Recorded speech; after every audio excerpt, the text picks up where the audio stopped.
So again, I like to incorporate freedom and structure, right? I think they're both paramount in terms of the creative process. Like, because people want to be free spirits, but that can also be chaotic, right? So The space that we're occupying within the space is entirely up to our perception of our own limitations, constraints, etc. Yeah. And at any point in time, we can decide to expand beyond those constraints. I like to have that balance of the two. Freedom is you remove constraints, that gives birth to possibility, and that generates creative inspiration. But then also having that structure that is dedicated, meaning it's not structure that is a byproduct of me not being responsible for my life, it's conscious.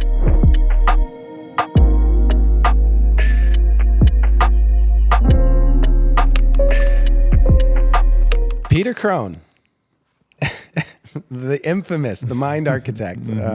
It's good to see you, man. You too, bud. It's been too long. It's been too long. Thank you for coming on the creative path. This is a new endeavor for me, as I was speaking before we started recording around this idea that creativity is actually a modality for our evolution. And I noticed that I was using it that way in my own life, but I hadn't thought that could be taught that way or perceived that way, oddly enough. And I wanted to have this conversation with you because you are someone that I deeply respect for the way that you bridge a highly intelligent mind, super high functioning mental capacity, and a grounded nature around the body, specifically. And that is something that I kind of pride myself in, you know, it's to keep in good physical shape and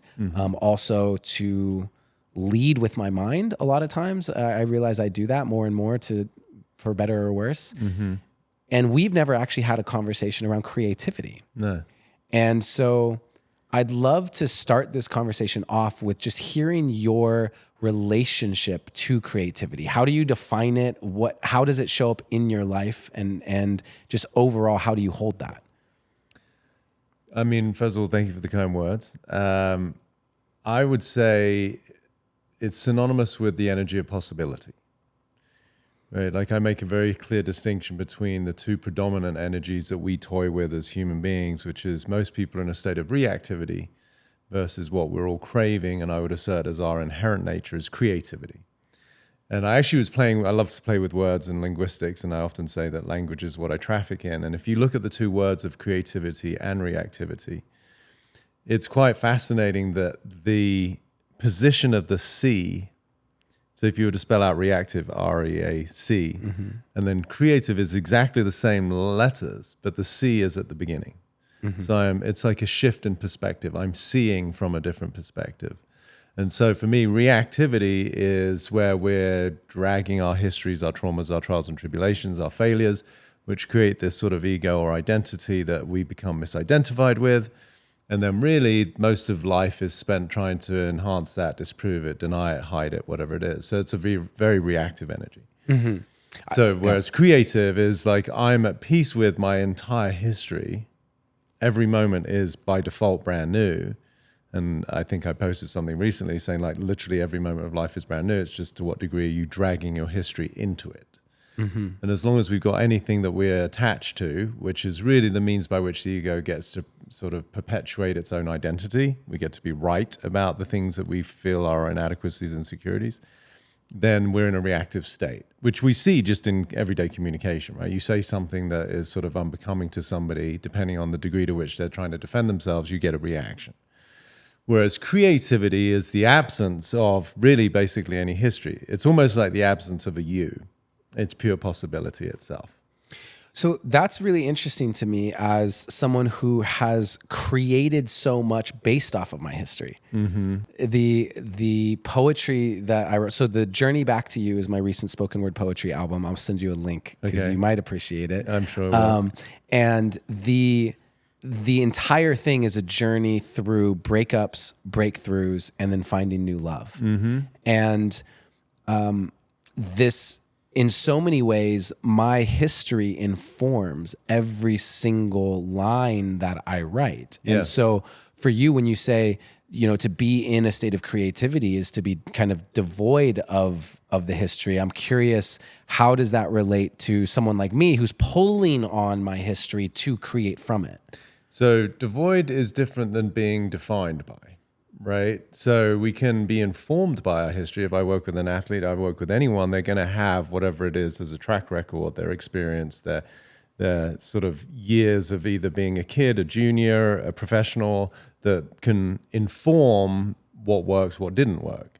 So when you talk about like these breakups, breakthroughs, and finding this new love, like to me, they represent they sort of connotate the three time spaces that we discuss: past, present, and future.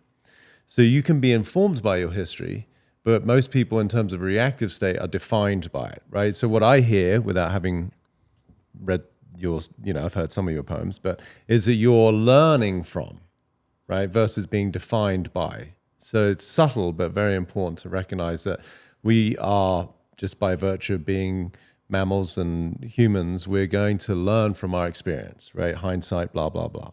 So most people, their trials and tribulations are evidence for why who they are today is flawed. So there's no freedom there, right? I'm sure you've heard me say my main product is freedom. So what we're looking for is freedom from our history. Doesn't mean we negate our history or that we don't get informed by it or we don't use it to become, quote unquote, better human beings. So your breakups informed your breakthroughs. So breakthrough, even in its own definition, is really the relinquishment of something, right? It's the mitigation of something.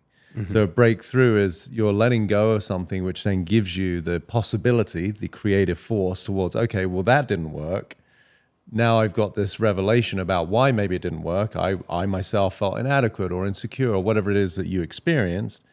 The breakthrough gives you this new resonance that you actually rise to a different frequency, which allows you then to create something, in this case, your poetry or whatever it is. So you're being informed by it, not defined by it. Very subtle difference. Well, it's a subtle but very important difference. Yeah. And also one that, for me, I'm using creativity for that process. Mm-hmm. So a lot of times as I'm writing, I am in the starting point of being defined by it. Mm-hmm. I am so in it. I am wrapped in it. I am definitely defined by it. Yeah. And there's this aspect for me of, by writing it, mm-hmm. and processing it, I'm moving it outside of myself. Yeah. I'm actually, there was one poem I wrote that about after a breakup, where literally I wrote about this woman, and then the ending, I did a fairy tale ending of us winding up together and mm-hmm. all of these things, because for me, suddenly that possibility I had been holding and defined by for the entirety of that relationship was now enshrined. Mm-hmm. It lived on somewhere. And as a result, I felt I could let it go. Yeah. And so for you, do you have a process that you would see as creative to do what we're talking, to not be defined by it? Do you use the process itself to not be defined by it? Or is there a level of, okay, I'm going to, whether it's mental, emotional, somehow separate myself first and foremost to go into that past perception? So it's both. I think, in any process of evolution, there's, by definition, if you're upgrading, which we could say what's happening in the creative process, right? When you're discarding or recognizing something that didn't work for you, whether it's in relationships, health, finance, whatever arenas of life people struggle with, you've got the old form and then you've got the new form. Right, Buckminster Fuller's quote, which I'm going to paraphrase terribly. It's something about you don't try and change the current, paradigm. You give birth to a new one, right? Mm-hmm. So they both exist simultaneously. So for me, I love to look at, okay, what is it in whatever arena of my life didn't necessarily work. It worked in the way that it did, but through a limited perspective, right? Every human being is always doing the best they can within the realm of their own awareness, and so we could say, creativity is synonymous with expansion, right? So if we look in this room, let's say it's 600, 700, 800 square feet. This space is not calling forth for us to say, let's hold the Olympics here, mm-hmm. right? That's not possible. As creative as you want to be, you're not going to make that happen in this mm-hmm. space. So simultaneously, when you recognize there's a relationship between space and possibility, then that also is the inspiration for creativity. Right? If someone is really in a confined space, and that could be psychologically, emotionally, physically, then their capacity to create is equally thwarted, right? So as we grow and we evolve, we hopefully expand. In the expansion process, there is the relinquishment of previous constraint. In the absence of previous constraint or limitation, you're given, quote unquote, a bigger blank canvas, which itself is the inspiration for creativity. So you have to have both, right? So it's sort of like I tell people that the access to freedom is seeing where you're not free, right? You want to be able to discover your constraints, your limitations, your fears. And then that gives rise to what's on the other side of it. So that's really interesting, because I agree that we expand to fill the space. Yeah. I think in many ways it's sort of a law of nature and creation. It expands to fill the space. And that I could definitely go in the direction of, for example, past relationships, of feeling incredibly energetically as if there was no space. Yeah. And realizing, wow, to create felt as if I was forcing myself through quicksand to try and create, because there was no just energetic space. Yeah. But I also see what you shared as, are you familiar with the Negredo? The Negredo, the complete darkness from which life springs from, right? Okay. To rebirth, you have to go into kind of a cocoon, a death portal of sorts. And so, in some ways, how do you see it as with pressure makes diamonds, Negredo aspect of, like you said, you have to identify your constraints. Well, when we identify our constraints, it's our desire to be without the constraints that can birth creativity to actually break through. But we're not in a space of a blank canvas necessarily in that moment, right? We're actually constrained. So what is the relationship to needing the blank canvas for space, or needing the pressure of not having it to create? So again, they both exist. So instead of thinking of like expansion, fill the space, I want you to consider its expansion, reveal the space. Right? So it gives a different relationship to what already currently exists. Like, to me, creativity is, freedom is, abundance is. They're already there. We are the shadow. Our identity is really the constraint itself. So we're not filling the space. We're filling to the boundaries of our current identity until such time that becomes discomforting enough that then we have to, quote unquote, develop, break through, and create a bigger version of us, right? That's the illusion of expansion is us, but life is expansive, right? So it's impersonal. So as we get beyond whatever the energetic constraints you felt in the relationship had nothing to do with the relationship, and they had everything to do with the way that you perceived you and in relationship. So when you got whatever you needed to get by virtue of friction and resistance and emotion that then helped you to expand beyond that current iteration of Adam, then you expanded. Space was already there. Space is like, I'm ready. Whenever you want to show up, there's just an abundance of space. You know, it's like, you want to play this size? Okay, that's all that you have available to you. Like I was saying, this room, right? So, but if we knock a few walls down and then we create more space until, you know, ad infinitum, then having a conversation about hosting the Olympics becomes a reality. It's no longer a dream or fictitious. So likewise, how big can we get, you know, in the I that we think we are, that is sort of aligned with the infinite space that's already there? And in that expansion, so let's say it's a blank canvas that's infinite in its size. The space is already there. Yeah. The space that we're occupying within the space is entirely up to our perception of our own limitations, constraints, etc. Yeah. And at any point in time, we can decide to expand beyond those constraints. And when we do that, in the moment of going, wow, I am no longer willing to play small. Yeah. I want to expand. I want more energetic space in my relationship, in my life, or whatever. In that moment, suddenly, we step further into the space that is available.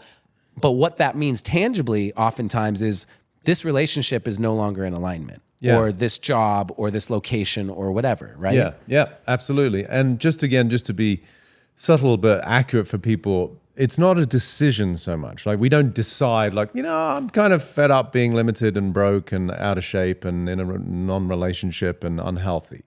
you can have those thoughts, but invariably it's like, as I tell people, nothing happens without everything happening. So we're part of the whole as it relates to the manifest world. So there are going to be these catalysts that are part of our expansion, right? Most people aren't just sitting at home watching TV and Netflix and eating pizza and drinking beer and go, you know what? I'm just going to decide to expand. You know, they find out that they got fired. Their wife is like, I'm fed up with you doing nothing. I'm getting a divorce, right? There usually has to be some sort of catalyst that creates the trauma, the resistance, the shadow, the constriction gets really sort of highlighted to the point of discomfort. And then there's some sort of evolution. Does it have to be that way? Doesn't have to be. You can consciously, because so for me, I think part of my journey is I'm embracing the idea that I don't have to wait until that breakdown happens or the discomfort of how off, like it doesn't have to get that bad. Can I lean into the idea of I want to expand. I want more for myself. Everything's amazing. Yes. Thank you. More, please. Yeah, for sure. And I think that invitation of one's own expansion becomes, you know, increasingly possible the degree to which you've done it many times. Yeah. Right? So, Yes. you know, at the lower levels of sort of the hierarchy of needs, when we're in pure survival, fight or flight, life is purely reactive. It is the catalyst of exogenous forms of trauma, stress, whatever it is that creates, okay, screw this, I've got to do something about my life. As we become more attuned to what's available to us on the other side of the veils of our own identity, then we become, it's enticing, right? It becomes the raison d'etre for being human as far as I'm concerned. Like that's all I'm interested in. The human journey is fun. Yeah, that's great. You know, you amass more followers, more money, whatever. But to me, it's so secondary and tertiary to the fact that like I'm really inspired by, motivated by, and passionate about really aligning with the nature of who I am at my essence. Like it's who I am. It's not even an exploration of this human called Peter Crone who's trying to become more spiritual. It's actually the reconciliation. It's the discarding of the identity of this human form so that I become more imbibed with the energy of who I am at my core. There's no better game on the freaking planet. It's like, okay, you want to go on Oprah? Yeah, that's great. But like, I want to discover more of my infinite nature. You know, it's like. No big deal. Yeah. So is that something for you? Do you have an active creative process that you would describe as creative that you use to do that? I use my creativity specifically for that. Every time I write a poem, I have no idea where it's going to end. Yeah. I have maybe one line or a concept, and I'm almost always surprised at where it goes. Yeah. And so for me, the process of creativity is a way that I discover, hold up a mirror, and find these little nuances within my soul that I had no idea were even there. And it's so intoxicating, to your point. It's so beyond, like it's an soul orgasm to discover an aspect of myself I previously did not know is so pleasurable. And I intentionally lean into creativity for that. And I'm curious if you have something that you would describe as an intentional creative process that you use for this, or how do you do it? Yeah, it's cosmic hide and seek, I call it, right? It's the quintessential revelatory process of what it is and why we're here. So I use a myriad of different means. I would say predominantly the thing I'm creating is space, right? So what does that look like? So for me, human beings, the biggest quote unquote obstacle to having these experiences, the soul type orgasm or tapping into the real and innate infinite essence of who we are, is things that are incomplete in our life. Now, what does that mean? It means anything that, you know, could be as mundane as a task that you haven't done, but predominantly it's the incompletions on an energetic and an emotional level. The things that you may not know, you don't know, where whatever trauma, it's a word that's tossed around, I think, way too liberally, but, you know, hurts and failures that we've gone through that are quote unquote, as yet unreconciled. So there's this sort of blind spot that is a sore spot, that is the way that you've developed whatever means of strategizing and coping mechanisms to deal with relationships, life, it's a massive obstacle to that space. So for me, And relationships are usually the greatest catalyst for that, right? As we were sort of talking about off air before we started, where through relationships, especially intimate relationships, where we get sufficiently entangled with somebody that it's not so superficial that we're not actually getting into the nitty gritty of, what we're here to reconcile. So that's my predominant means of creativity, is actually creating space. And the means by which I create space is to reconcile anything that's in the way of space. Give me an example of that. Tell me more about that from a tangible example. So a very tangible example could be a closet, right? Just so people really get it at the most fundamental level. Mm-hmm.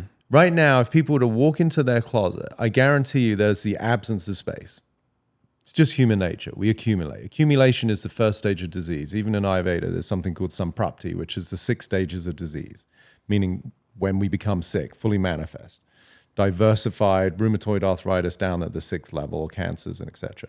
But the first stage is accumulation, meaning that we as humans, we tend to hoard, right? So we hold on, we want, because one of the predominant sort of foundational views of a human mind is scarcity. I lack, I want more. Every infomercial appeals to it, right? Like, wait, there's more. You'll get a fucking toaster if you're the first 500 callers, whatever. Mm-hmm. Like, why do they say that? Because it appeals to the premise that we are somehow limited, separate entities, and for that reason, we have to have a viewpoint of scarcity.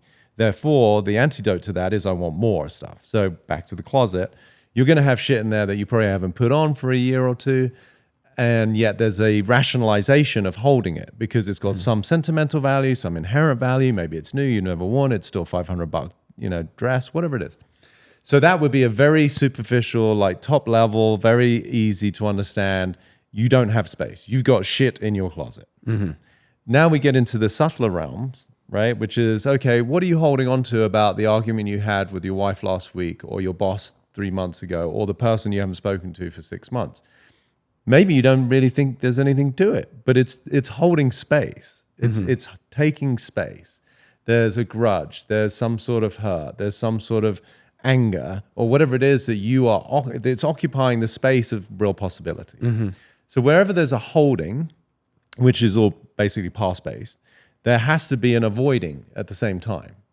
And so now you've limited what's available to you in the realm of being human and life. So at the most superficial level, clean out your closet. If you want to get into the subtler realms, then start to reconcile, whatever traumas and hurts and memories that you have of things that were unpleasant or you don't want to look at, because that's occupying space. So where is it always correlated, the avoidance with the holding? Yes. Or can you be aware that you have it and or let's put it this way. If you're unaware that you have it, are you still avoiding it? Yes. Okay. And most of the things that people are holding they're oblivious to, right? Like there's these blind spots, as people call it. And that's why I think there's so much compassion to be had. Like I tell people, you can't be held accountable for that which you're oblivious to, right? So that's where at least you can have compassion. And again, why we need therapy, we need coaching, we need whatever it is, we need intimate relationships, anything that can be the conduit through which we can bring those things that are unconscious or subconscious to the conscious level and go, whoa, holy shit, I can remember when dad said this, mom did that. That's exactly the same energy I'm feeling right now in my marriage and my relationship. And so the avoidance is unconscious, though. Mm-hmm. It is an unconscious avoidance. The mind has said, we're not ready to deal with this. Yeah. And so we're going to keep it away. Too painful. Got it. And so for you, this energy of cleaning out your closet, literally, figuratively, that is a creative act for you. It is. It's both creative and it inspires creativity. Right? So it is the precursor to the energy of creation itself, right? Because it's like, think about just construction. Mm-hmm. Somebody buys a plot of land. That land, by virtue of the fact that in this case it's just land, is quote unquote, it's got space. Conversely, think about a contractor who buys like a teardown. It's an old house. It's been built it's there for 70 years. It's got the molds and whatever. Like the land is there, but there's something in the way. Mm-hmm. So the tearing down of the property is both creative. It's in this energy, if we're going to get really into semantics, it's a little bit more reactive, but it's under the auspices of creativity. Right? So this is why I said both have to coexist, which is I see the possibility of something. I've got 2 acres of land, albeit with a shitty old property.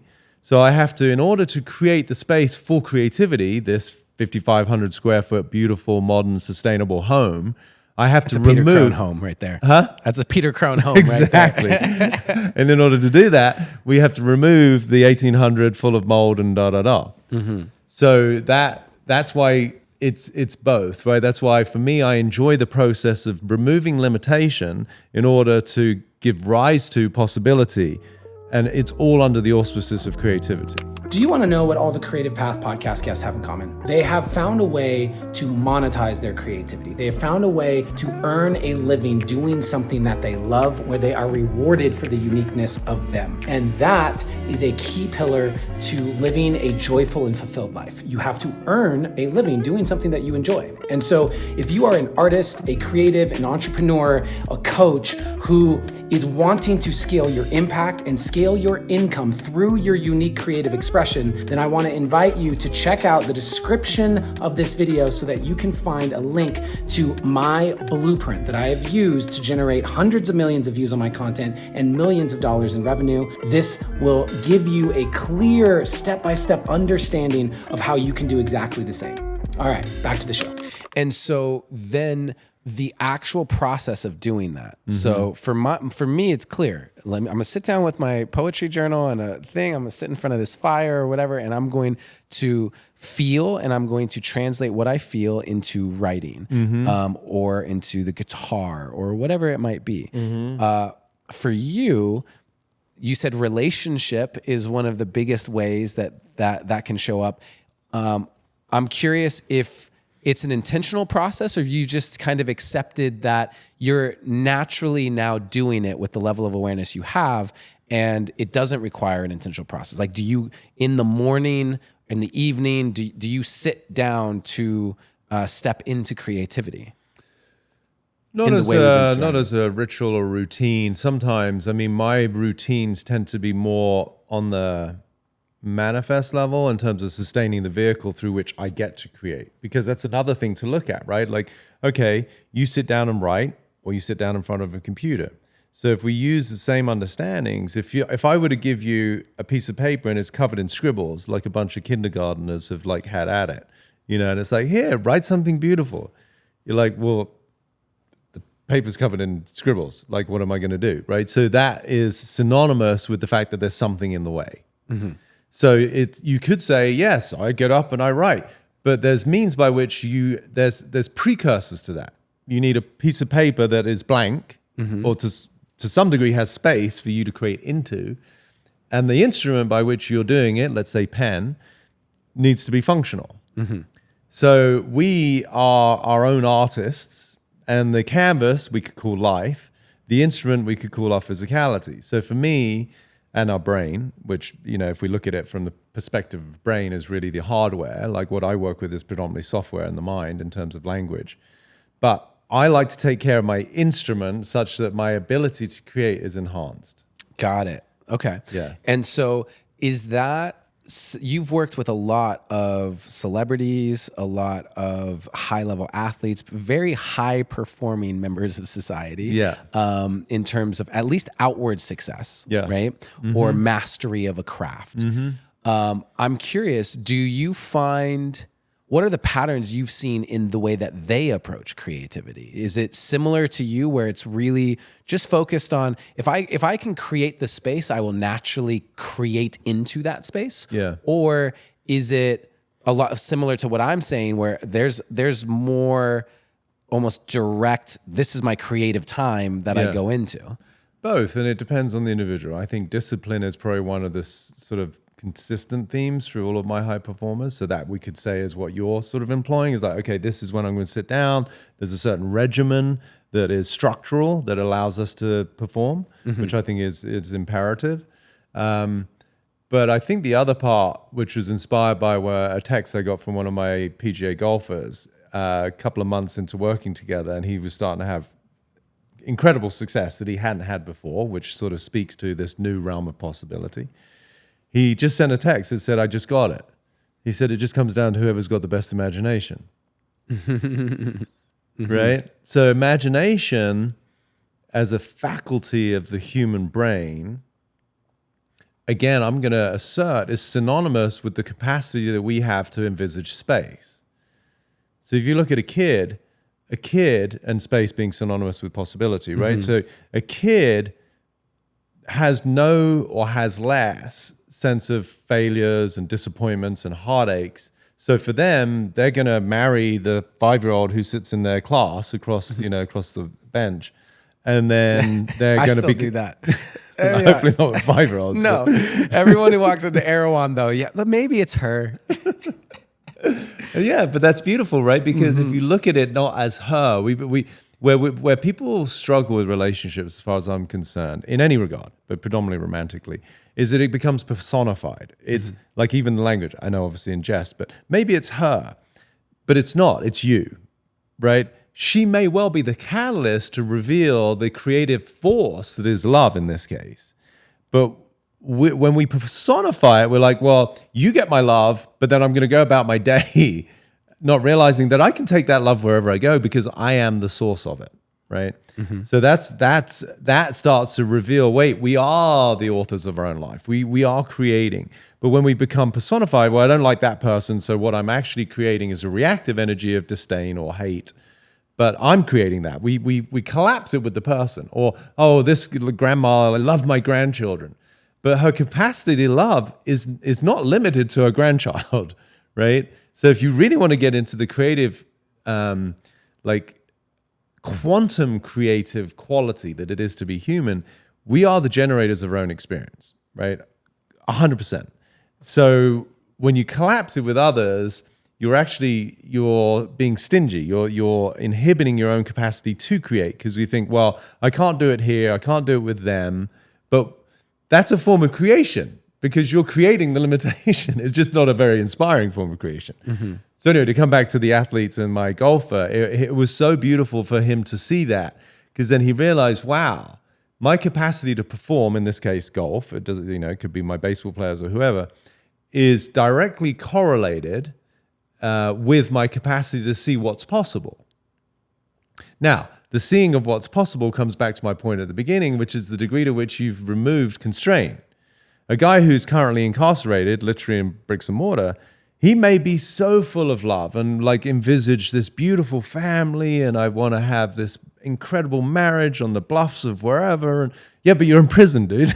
It ain't going to happen. So that's beautiful, and it may well be the inspiration for him to do whatever he has to do in prison in terms of his jobs and his service and his time. If he holds on to that, it could be the form of, I'm going to get in shape. May have 5 years in prison still, but he's like, I'm going to be in the best shape. I'm going to be educated. I'm going to go through every book in the library by holding. Now that's a creative force based on what he sees as being possible. Most people, unfortunately, their view of what's possible is based on the reactive force of what they've had as past failures, right? So one of my quotes, I say, past hurt informs future fear. So we tend to use our history as evidence for what isn't going to work. Here's the rub. It's still a creative process. It's just what you're creating is by default limited. So regardless, we could say every form, every iteration of human existence is by default creative. And so I agree 100%. I think that's really well said, is that we are creating our possibilities. We are creating our limitations because all that is in front of us is the blank canvas of possibility ultimately. Yeah. Beneath everything. Yeah. And so now let's talk then about, let's say I just turned 39 years old and you know what? I'm going to make a run at the NBA. Okay. Let's just say that's what I want to do. Well, how do you hold that blend of creativity and possibility and seeing, okay, like I can, whether it's romanticized, but just I can imagine if I wanted to do that, that would take this, and this, reverse engineer an action plan, start doing habits, hiring the trainers, the coaches, doing all the things, right?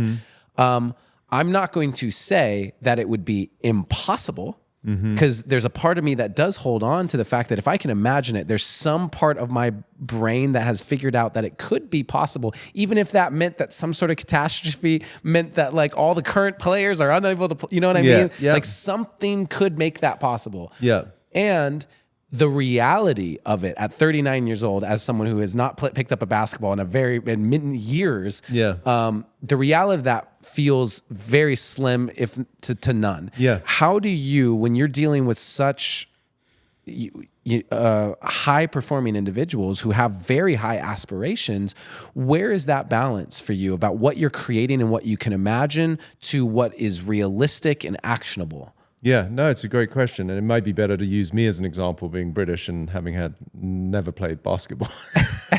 We really want to. You're taller than me, though. You got imagination. that going. You're taller than me. I'm still short relative to NBA players. Remember, I hugged one of my guys and I was like, this is kind of awkward. I'm like looking at your belly button. So I would assert that with those things, which again, there's a degree of reality that we have to honor, right? You know, there's SMART goals. I don't know if you've heard of that acronym, right? So it has to be measurable, it has to be attainable, it has to be realistic.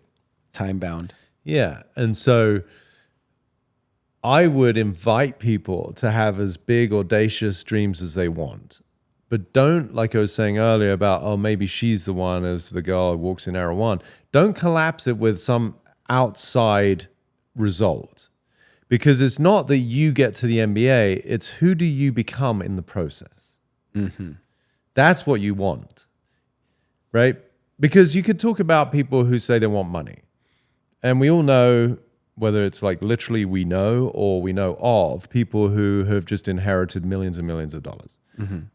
Addicts, miserable, anxious, depressed, divorced. So it's not the wanting of a thing or an outcome. To me, the whole game of life is, you know, it's a revelatory process. Life in the manifest, in terms of all the things that we experience, is the excuse to, or I'm going to get poetic now. One of my quotes, I say, life is the process of friction that polishes the gem you already are. Life is a process of friction that polishes the gem you already are. Right?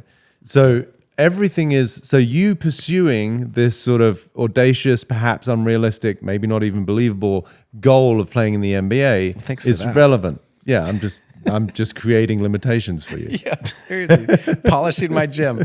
Yeah. We maybe might have to make sure that's in context. I'll put it right next to the 5-year-old from earlier. Cut it together. Oh, God. And then this woman in error one. Anyway, so it's about recognizing that it reveals that quintessential essence of potential that we're here to explore. So you imagine getting up at 6 a.m., hiring a coach, doing the nutrition, you know, doing all of the mobility work, the consistent time in the gym.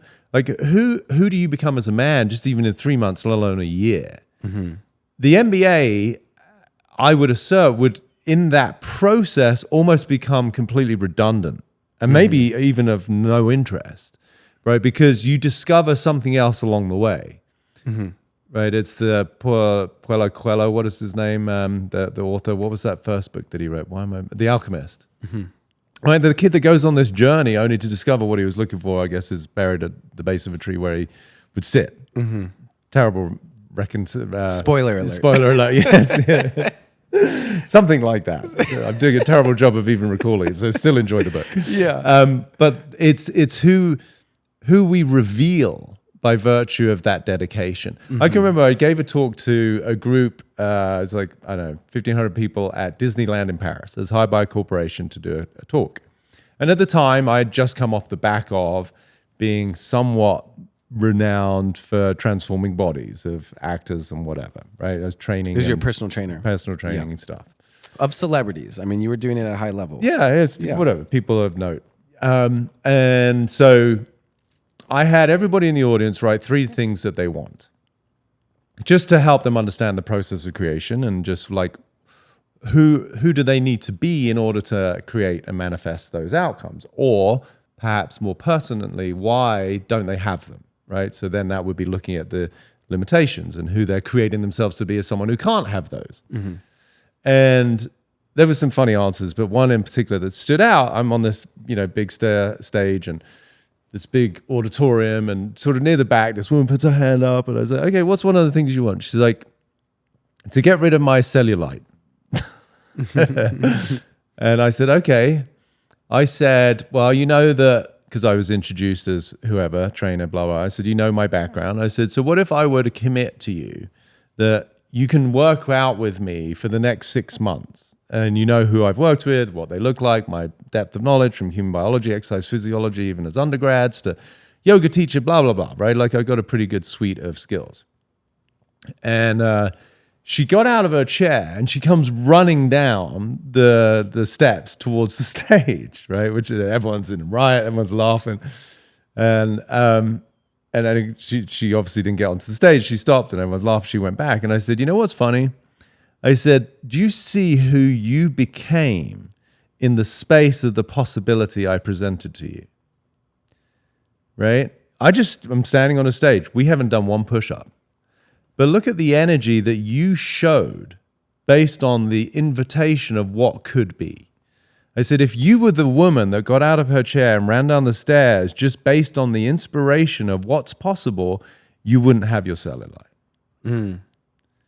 Right? So that to me, it's like showing people what's possible. And sometimes this is where we do require inspiration. This is, for me, the joy of the human experience. We're all moved by these before and after pictures, whether it's on a TV show and it's the biggest loser or whatever it is. Like, you see what's possible. Mm-hmm.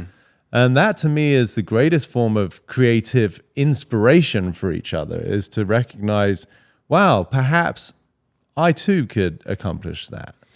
I love that example, and it reminds me of a mushroom journey I had when I was, I don't know, I was young. I must have been like 24, 25 years old. And I did this mushroom journey, and I laid out a piece of paper and all these colored pencils and crayons and stuff. And I said, I'm just going to see what happens here. And in that journey, what ended up happening is I wrote the word emotion in big red capital letters. And I realized all that actually matters is emotion, how we feel. And I looked at this bag of chips, and I thought, if this chip, this one, I think at the time it was like a Doritos. I was thinking, still eating it at the time. But I took out this Dorito, and I said, if this chip could experience the full array of human emotion, if they could feel the same heart expansion of birthing a child, if they could feel the same heartbreak of a breakup, if they could experience all of it from just staying in this bag of chips, then isn't it just as fulfilling? Do they need, does this chip need to actually physically move through the space? At the end of the day, aren't we doing things because of how it will make us feel?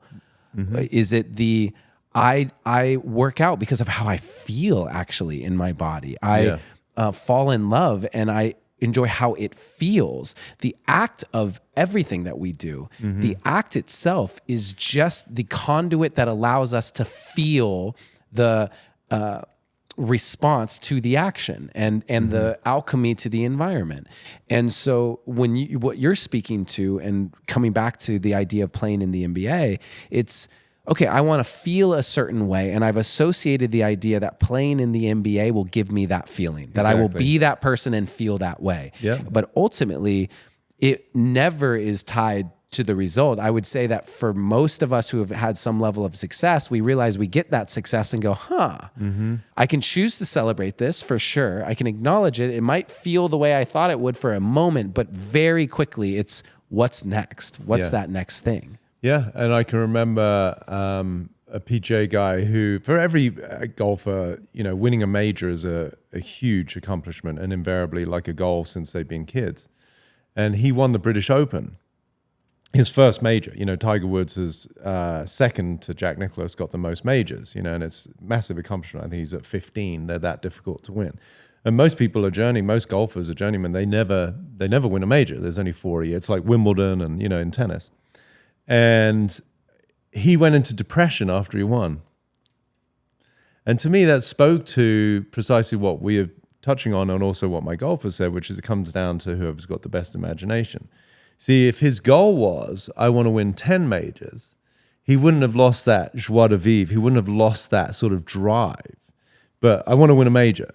So it's almost when you get to that sort of it's almost fatalistic, right? Because you get to the finale, you're finished, you're done, you're complete. And it's sort of, now what? And that can lead to this loss of zest, for living. And so for me, it's the quintessential image is that mountain without a top, right? You get to this plateau and you think you got there, but no, you realize, oh my God, there's more to go, which equally can be exhausting at times. You're like, okay, I've done enough work. But as it relates to the energy of potential itself, if you really understand potential as an essence, not my potential, but potential, then it's a never-ending exploration, which is the energy of creation itself. I love what you're sharing because for me, at a lot of my workshops or events, I have people write a poem, and so many of them don't write poetry. It's just not a thing that they do. And what I share with them is it's not actually about what you write. The result of what you write, the poem at the end, is not the point. The process is the point. Yeah. What you're going to go through, literally even on a physiological level, the neurology of your mind, to try and put together this circumstance of your life into a poetic expression, that process itself is going to do things for you in a beneficial way of expanding the possibilities that you can see for viewing this old event in your life or viewing your future. Just doing that as a practice is one of the most beneficial aspects of creativity and the creative process. It's not actually about the finished product. No. And as I said, life is revelatory, right? So even in the process of writing it, the stalling of like, well, I don't want to say that, that's embarrassing. And then I don't know what your process is with people. But then if they have to read it out to others, then there's the embarrassment, the judgment, all of these things that arise to me are the opportunity for them to get beyond the constraints of their misidentification with this human who's based in inadequacy, insecurity, and scarcity, right? So just something as mundane, and I'm not saying writing a poem is mundane, but just it's a simple act versus pursuing a career in the NBA can reveal so many of the constraints which we're here to transcend. Like to me, that's the human journey, right? We arrive with our fears and constraints, and the game is go out there, get hurt, fuck around, and then see who can get beyond your constraints the quickest. When you do that, help others do the same. That's the game of life, as far as I'm concerned. That's the game I'm playing, right? And so in that game that you're playing, are you currently writing a book? Yes. You're currently writing a book. Yeah.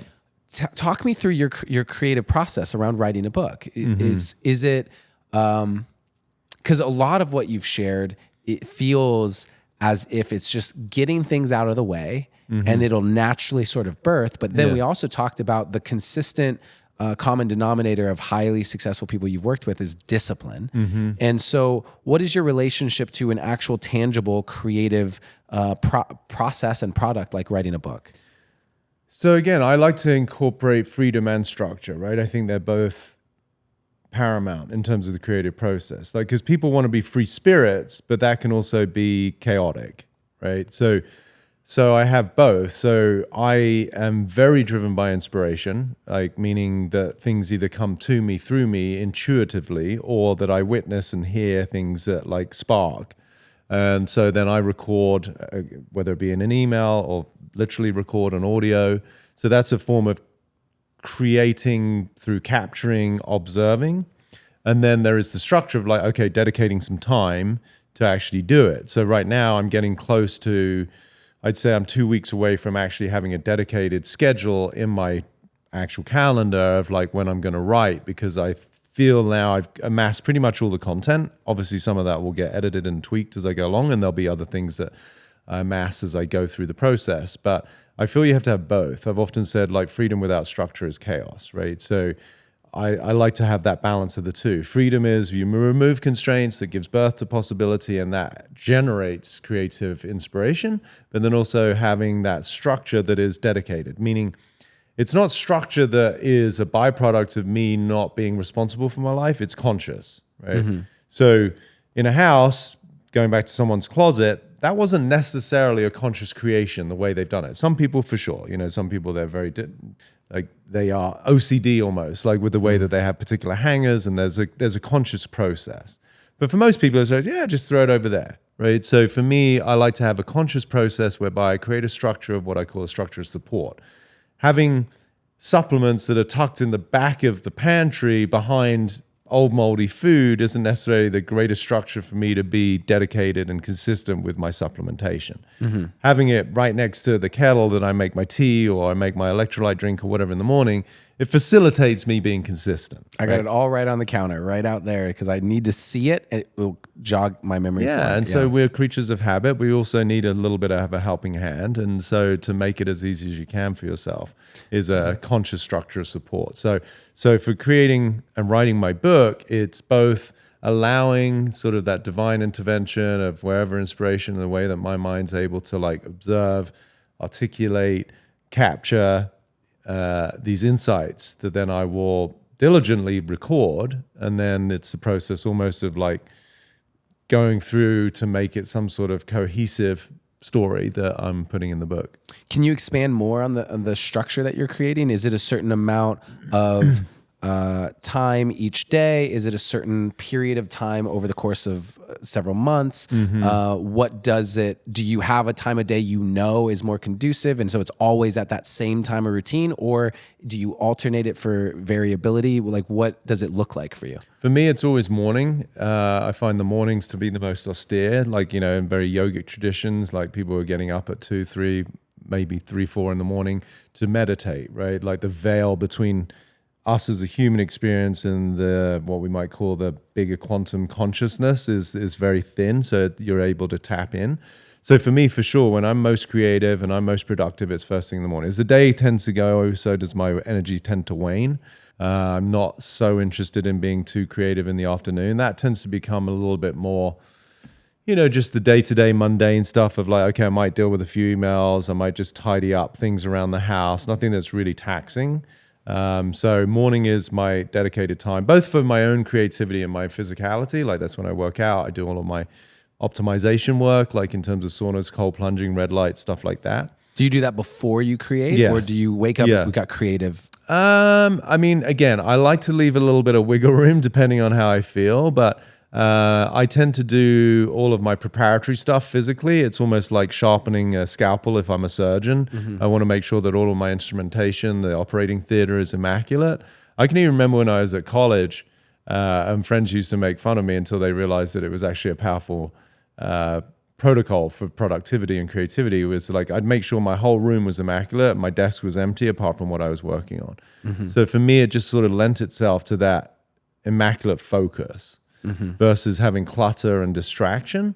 And so it's something that I've constantly grappled with just by virtue of being human, which is that we create karma, and karma, I sort of cause and effect, right? Action, reaction. So, you know, you have a bowl of cereal, now there's a bowl and a spoon that you've created by virtue of the fact that you had something, plus you've got the digestion and metabolism of the food, right? It's hard not to have karma, right? But the degree to which I can create an immaculate environment, to me, is the precursor to usually, I have found, you know, my greatest creations. Got it. Yeah. And so what part of the process do you encounter the most resistance to? Cleaning up the clutter. Yeah. So, so that's the real initially, work. so you're about 2 weeks away, you said, from sitting down and starting this new, like chapter of the book writing process. Yeah. And it's gone from, divine inspiration, let me just capture it, to now I'm going to put some structure, not just to the way I approach writing it, but I'm going to put some actual structure to the content now. Yeah.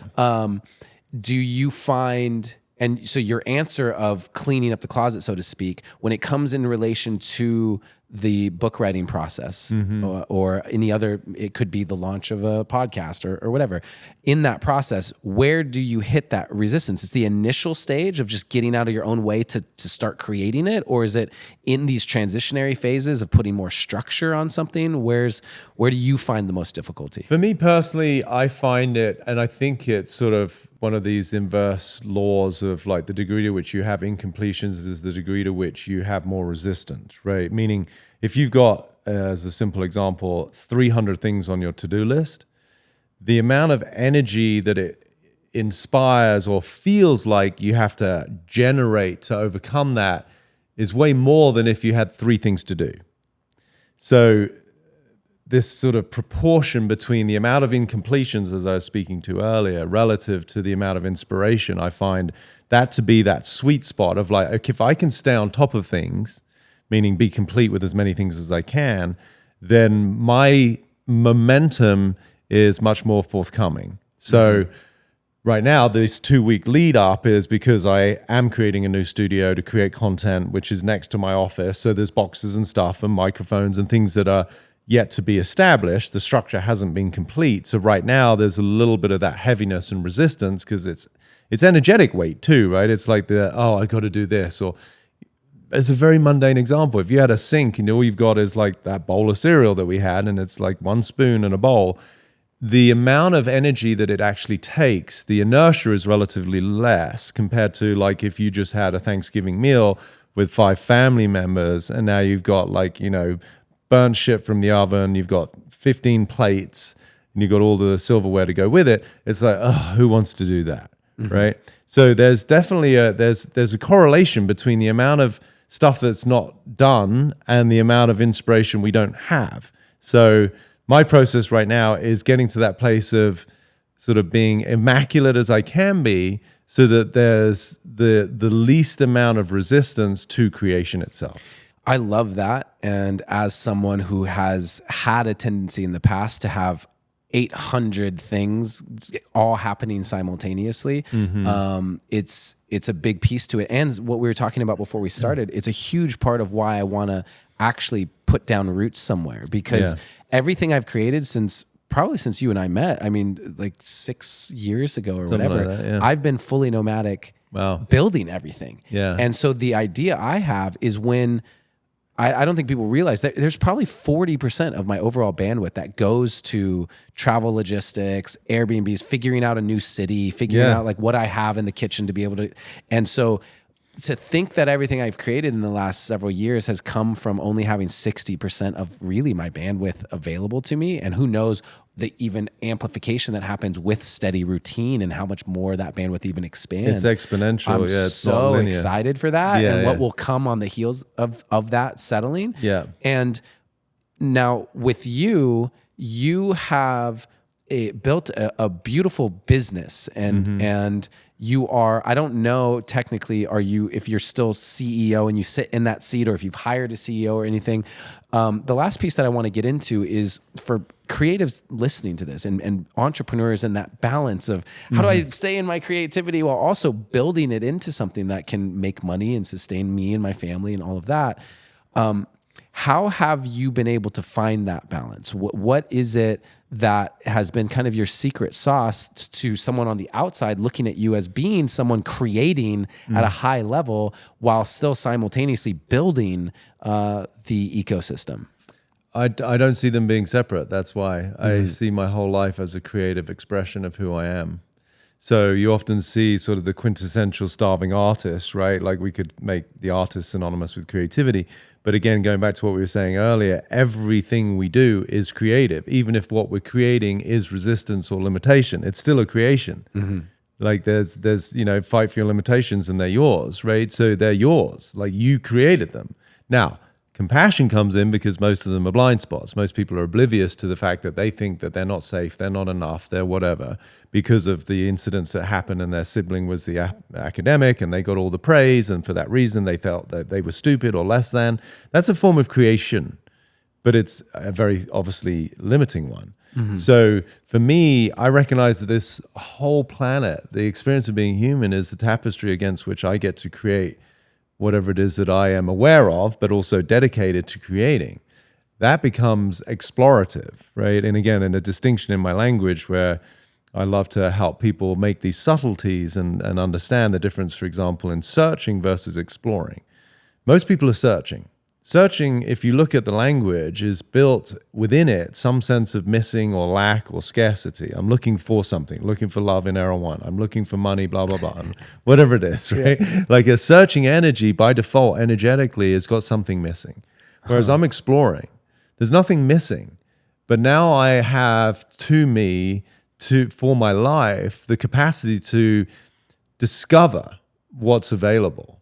It's an entirely different energy. That is much more creative if we were to use creativity from the perspective of positive and expansive versus creativity that most people are doing, which is confining and negative. So it's a very deep relationship I have to myself and life, which is there's nothing wrong. There's just pure possibility to explore. And that in itself excites me when I get out of bed. That's pure inspiration. There's nothing, I don't get up and I don't face demons. I don't have these bills to pay. Yes, I do. I have lots of them. I have a payroll that's insane. You know, I have 6 full-time staff. I have, you know, homes, but they're not demons. They're things that I've created. Like when people complain about taxes and stuff, I'm not a big fan, especially with, you know, this country and what they're doing with the money. But the degree to which you have to pay more taxes is the degree to which you're generating more income. And if you don't like the amount you're paying, then get more creative with either generating more revenue or more write-offs, whatever. Right. It's still a creative process, right? If you get creative about generating more revenue, you're going to be creatively making more taxes for yourself as well. It's just part of the game. So for me, the whole process of being human is the opportunity to create. That's a beautiful space to end this podcast right there. Yeah. Thank you for sharing your wisdom around this topic. I'm really glad that we got to dive into it and get your perspectives. My major takeaway from so much of this is how I agree with you that life is a creative act. All we are doing all day long is creating. We are made in the image of the creator. We are part of creation. Like that is why we are here, and what we are doing, whether it's limitations or whether it's possibilities and imagination. And I love how you don't differentiate any aspect of what you do from the creative process. And so I love that. I think it's a really valuable message. Is there anything that you want to add or finalize as a final kind of message around this? Yeah, I think, you know, what just came to mind is one of my favorite topics to speak about is magic, right? Which to me, again, I feel is bedfellows with creativity. And as I'm sure you'll know, like the word abracadabra and its real Hebrew translation means as I speak, so I create. That's magic, the power of spelling of the language that we use. And one thing that hit me many years ago that I would assert was one of the pivotal changes in my life is when I realized that words aren't descriptive, they're creative. Now, if you just get that, because most people right now, probably within the last 5 minutes, or certainly if they've been listening to this for an hour, you know, at least 2 hours ago, you were describing someone that you know. You thought you were. Like, you know, my husband is this. Even if it was a compliment, my husband's great. My husband's a bitch. Like whatever it is. Most people think what they're doing is they're describing something. No, you're creating it as you speak. Now, if that's all that people get from this podcast, it will literally change their life. They're like, holy shit. Like, I'm constantly creating my mother-in-law as blah, blah, blah, or my boss as blah, blah, blah. Now, that's not to say that there aren't certain qualities and behaviors that this sort of en masse people agree with, right? Like the more people you get to agree with your form of description, the more real it seems. But it's not truth. It's just reality by consensus in that case, right? But it's still creative. So what if you were really such a stand for someone's possibility that even if, based on the whole neighborhood, community, or family, they were a very difficult person, you chose through the language creativity to be a stand for the fact that they are one of the most beautiful humans you've ever met. That creates space for them to potentially stand into. Now, does it work? And not overnight for sure, but apply those same principles to the way that you speak about yourself.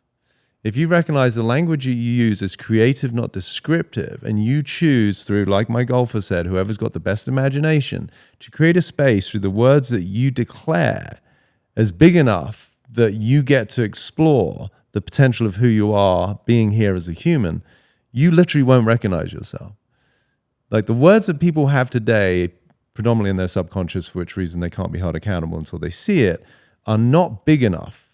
The words are not big enough to house the potential of the soul that they are. The words they use are not big enough to house the potential of the soul that they are. I love that, Peter. You're a poet. And I appreciate you and all the ways that you show up. Can you let people know how they can find you, follow you, and just get more of the magic that you bring? Sure.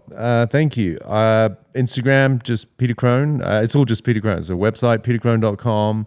And something I'm really excited that we just created, talk about a space for people to step into, is a new membership platform called Freedom. So it's my version of what we might call a conscious Netflix, where you can, through a monthly subscription, get content that is all of this to help you transcend constraints through which you arrive and step into a world of what I'm combining, using the language of combining spiritual awakening with human optimization. So we get to explore both the potential of who you are, the soul, and the alchemy of that with the world of matter that is the human you currently occupy. Perfect. And for all of you listening, those links will be in the show notes. If you gotten value from this, please share it out. Also, share the content and tag Peter, tag myself, so that we can know what actually was most resonant with all of you. Because at the end of the day, I personally love the feedback of seeing what landed. What was that thing? Oh, wow, this piece of content went crazy because of this topic. Knowing what's landing with the people that are taking in these sorts of conversations is one of my favorite things to do. And so thank you everybody for spending the hour with us. Thank you, Peter, for coming all the way out here to record with me. It's been such a pleasure. Yeah, thank you, my friend. Much love to you and everyone. Yep. And as a reminder, always and always, you are seen, you are heard, and you are loved. Have a great day, fam.